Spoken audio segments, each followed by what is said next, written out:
Mesdames, Messieurs, bonsoir et merci de nous rejoindre pour ce nouveau numéro d'Inter Review, votre émission hebdomadaire de décryptage et de vulgarisation. Alors il s'agit surtout de revoir l'actualité sous d'autres versions dans un contexte bouleversement géopolitique.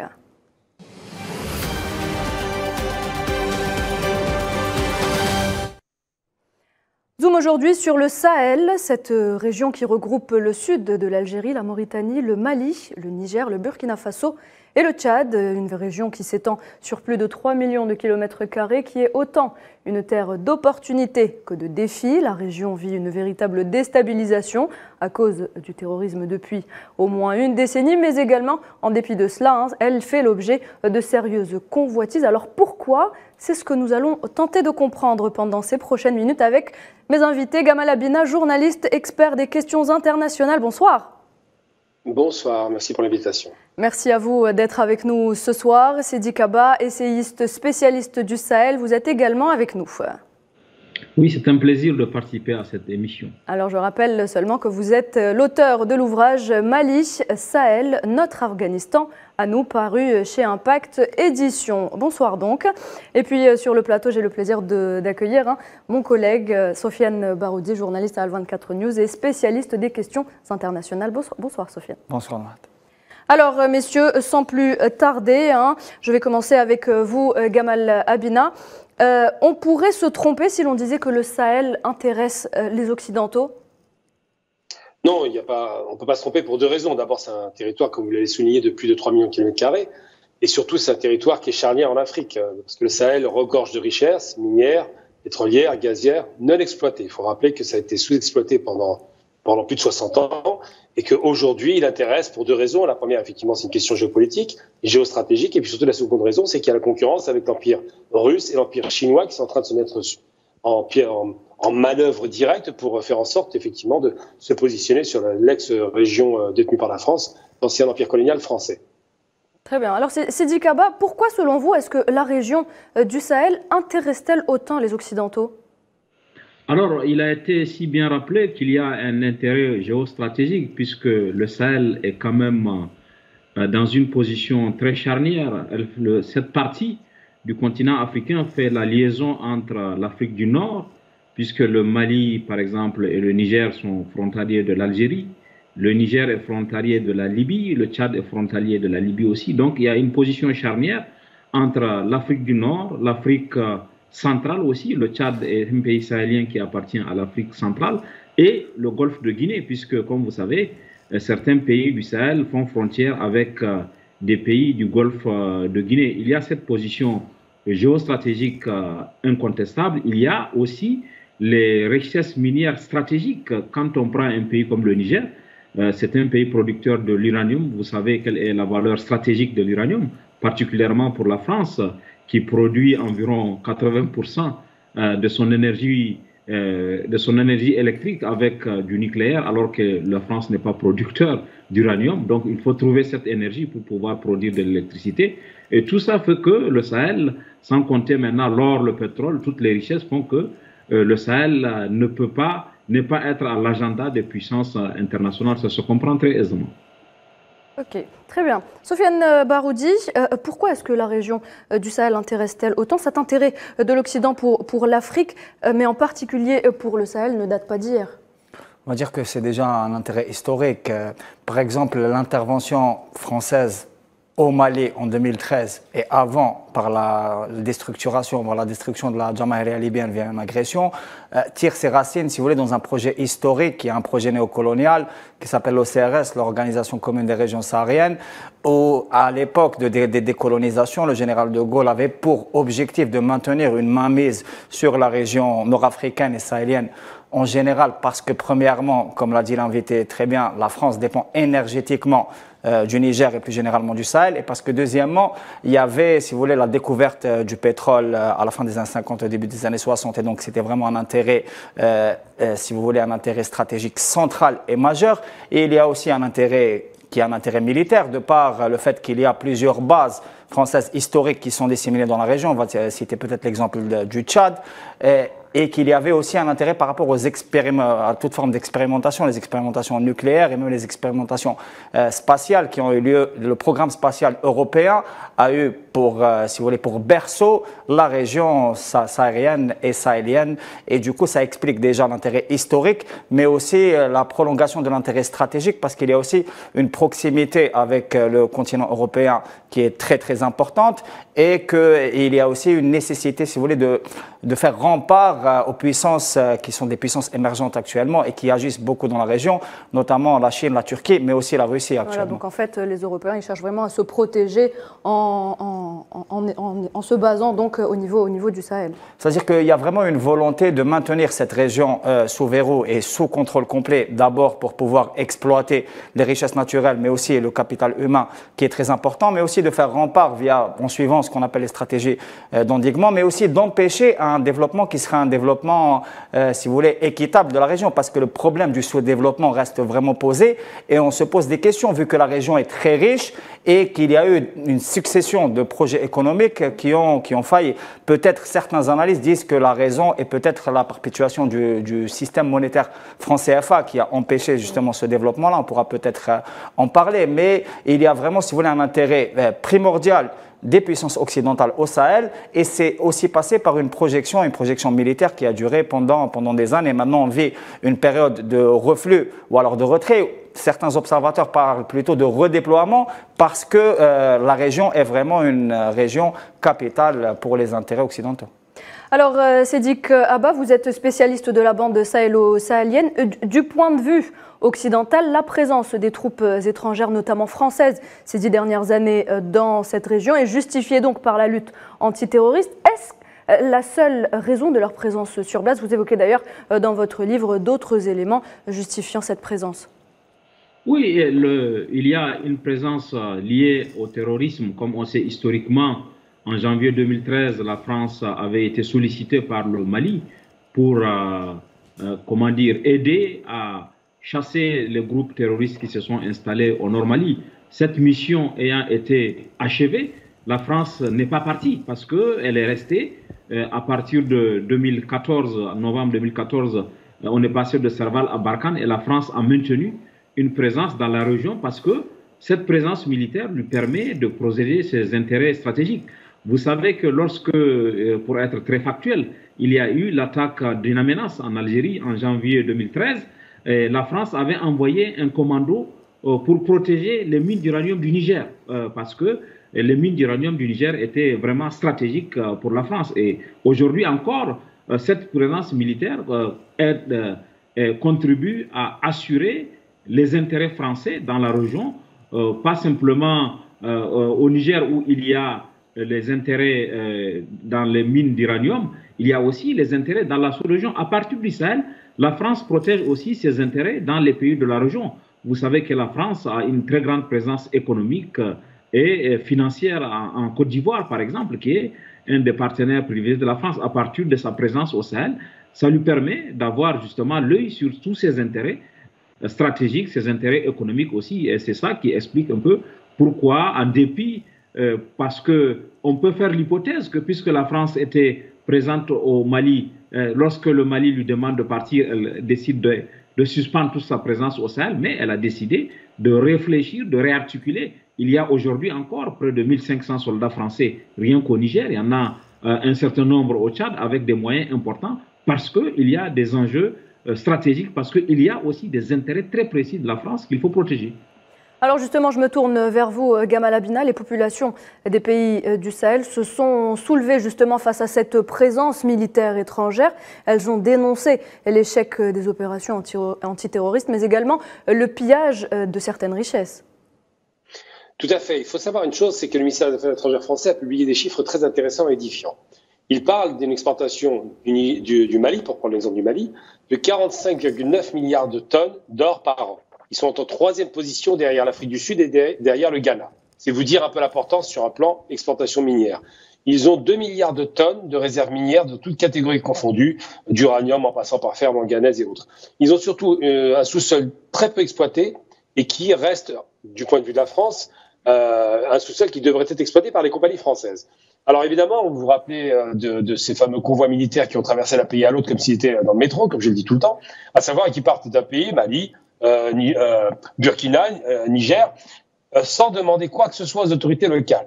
Et ils ont été accueillis par la population, par des huées, des manifestations de mécontentement, parce que la population a une réaction non pas française, hein, c'est pas ce qu'elle dit, mais anti-armée française. Il y a une nuance quand même à soulever.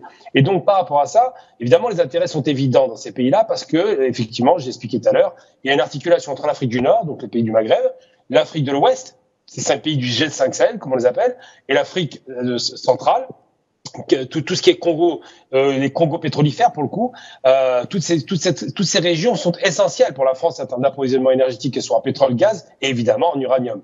Et donc, les intérêts sont bien compris. On imagine bien que les Français ne veulent pas quitter pour des raisons qui sont simplement économiques et de prestige, et que de l'autre côté, les populations locales qui ont vu 62 ans de présence française se rendent compte que même lorsqu'il y a une opération antiterroriste, les Français non seulement s'installent, mais ne partagent pas leur savoir-faire contre le terrorisme, loin s'en faut, n'ont pas de résultats probants et surtout considèrent les armées locales comme étant des armées subalternes. Tout cela a conduit à une forme de réaction épidermique de la population d'abord et ensuite des dirigeants qui ont chassé, il faut le rappeler, du Mali puis du Burkina, 2 pays importants dans cette région, les troupes d'armée françaises. Maintenant, il reste encore le Niger, effectivement.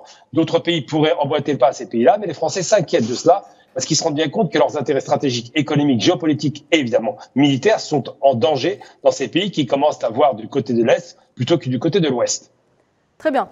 Sofiane Baroudi, on revient vers vous. Est-ce qu'on peut parler d'échec des militaires étrangers pour venir à bout du terrorisme dans la région ?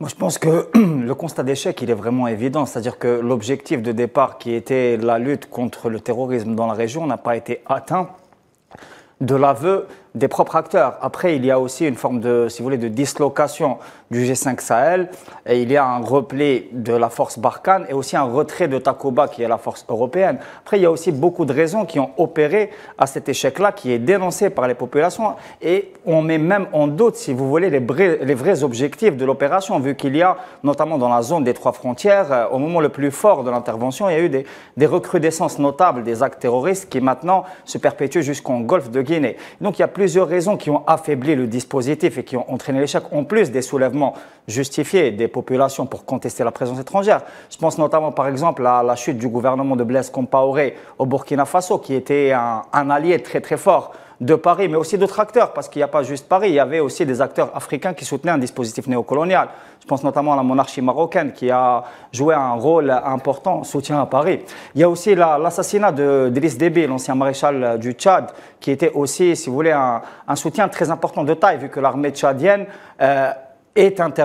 intervient toujours sur plusieurs théâtres d'opération dans la lutte antiterroriste. L'assassinat de Idriss Déby et la transition, qui trouve beaucoup de difficultés, d'ailleurs actuellement il y a un processus politique, ces 2 conditions ont aussi entraîné d'une façon ou d'une autre l'affaiblissement du dispositif, de ce qu'on appelle le dispositif France-africain. Il y a aussi une crise économique très très profonde due au sous-développement perpétuel de ces régions-là, qui fait se poser beaucoup de questions et qui amène à une colère légitime et qui fait se poser des questions, y compris sur les vrais objectifs, vu que le terrorisme est aussi alimenté par le sous-développement. C'est connu, et que l'une des méthodes les plus efficaces pour lutter contre le terrorisme, justement, c'est les plans de développement qui ne sont pas venus malheureusement, alors qu'il y a des milliards de dollars qui sont extraits de cette région-là. Alors une autre question que l'on se pose, comment expliquer la soudaine recrudescence du terrorisme dans les territoires comme maliens ou encore du Burkina Faso, après donc la demande des 2 pays du retrait des forces françaises par exemple? Écoutez, il y a beaucoup de questions qui sont posées. Après, ce qui est sûr, c'est qu'il y a eu des transitions politiques qui sont entamées et qu'il y a un mouvement de mécontentement très très profond, notamment dans le rang des soldats. Par exemple, le deuxième coup de force au Burkina Faso a été animé par un seul motif, qui est le manque de moyens. C'est-à-dire qu'on se demande que, alors qu'il y a une intervention et qu'il y a un G5 Sahel qui est censé avoir des moyens pour intervenir contre le terrorisme, les soldats créent un manque, justement, qui a un manque criant de moyens qui ne leur permet pas de se confronter à la menace terroriste. Bien au contraire, beaucoup de villageois ont contesté le fait que leurs enfants soient utilisés comme de la chair à canon, ce qui a entraîné vraiment une colère intensive, parce que les vraies motivations de l'opération n'ont pas été atteintes, et qu'il y a une exposition justement des populations à cette menace-là, qui reste encore une menace grandissante, malheureusement. Alors le terrorisme, on continue d'en parler avec vous. Cette fois-ci, Gamal Abina, de nombreux observateurs arrivent à penser ou à dire que le terrorisme dans la région du Sahel a été injecté, voire même nourri par certaines parties pour défendre des intérêts. Peut-on parler d'un complot ourdi contre cette région du Sahel ? Je ne parlais pas de complot parce qu'il faut être un peu honnête là-dessus. On se rappelle de l'intervention militaire, entre guillemets, indirecte des Français et des Occidentaux en Syrie. Évidemment, ils ont ouvert la vanne aux terroristes qui sont passés par la frontière turque. Donc là, il n'y a pas de complot. C'est acté, c'est documenté. El-Nusra et toutes les organisations liées à ce qu'on appelle Daesh et autres États islamiques ont été alimentées d'extérieur pour déstabiliser le régime d'Assad. Dans la région du Sahel, on a le sentiment, alors évidemment, les terroristes qu'on connaît, il y a la destruction de la Libye qui a été voulue par M. Sarkozy, donc qui est un criminel en l'espèce. La destruction de la Libye plus les anciens du GSPC algérien ont trouvé refuge dans la région du Sahel, dans le Mali, dans le Niger, après l'affaire d'Il Amenas. Et ils ont commencé à s'agréger avec d'autres organisations qui étaient plutôt indépendantistes, comme on se souvient de l'Azawad, hein, donc des mouvements plutôt en rupture avec le pouvoir central. Ils se sont agrégés et ils les ont convaincus. Donc cette alimentation s'est faite massivement parce qu'effectivement, il y a une misère sociale qui est installée, parce que ces pays sont sous la coupe du franc CFA. Et quand on n'a pas sa monnaie, on n'a pas son pouvoir économique. Et surtout parce que effectivement, les Français donnent le sentiment, ils l'ont peut-être pas fait exprès, ça c'est encore à vérifier, donnent le sentiment que soit ils ont laissé faire, soit ils n'avaient pas la volonté d'en finir avec ces terroristes, ou soit peut-être ils les ont alimentés, tout simplement. Tout est possible. Je ne vais pas être péremptoire parce que je n'en ai pas la preuve, mais une chose est certaine, c'est qu'on ne peut pas interdire l'idée selon laquelle les Français pourraient déstabiliser ces régimes en alimentant ou en laissant faire le terrorisme pour justifier leur présence militaire. Donc c'est ça qu'on peut poser comme question. Est-ce qu'effectivement, les criminels en l'occurrence, profitent à la France ou pas? La question, je crois qu'elle est très claire, ça a profité à la France pendant 8 ans. Très bien. Sédik Abba, alors Gamal Abina vient justement d'évoquer la déstabilisation de la Libye avec l'assassinat de Muammar al-Kadhafi, ce qui a permis donc une situation de chaos, de prendre de l'ampleur dans cette région. Pensez-vous que c'est un plan préparé au préalable et si oui, à quelle fin? Non, je ne suis pas sûr que ce soit un plan prémédité, mais le fait est que cette déstabilisation, même si elle a été involontaire, a créé une aggravation de la situation sécuritaire au Sahel.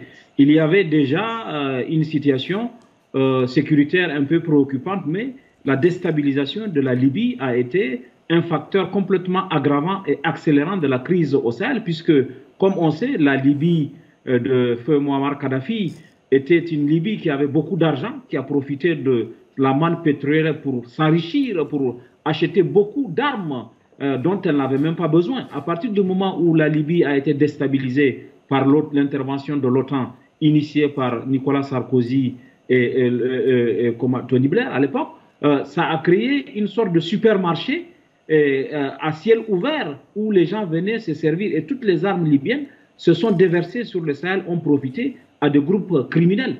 Et la réponse qui a été apportée par ceux qui sont venus accompagner les pays sahéliens n'était pas la bonne réponse.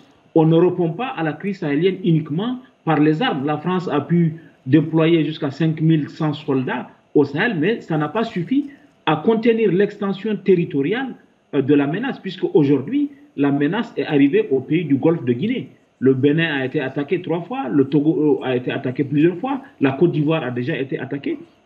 Donc est-ce qu'on peut, monsieur... Oui. Alors, est-ce qu'on peut injecter justement le terrorisme pour déstabiliser une région telle que le Sahel?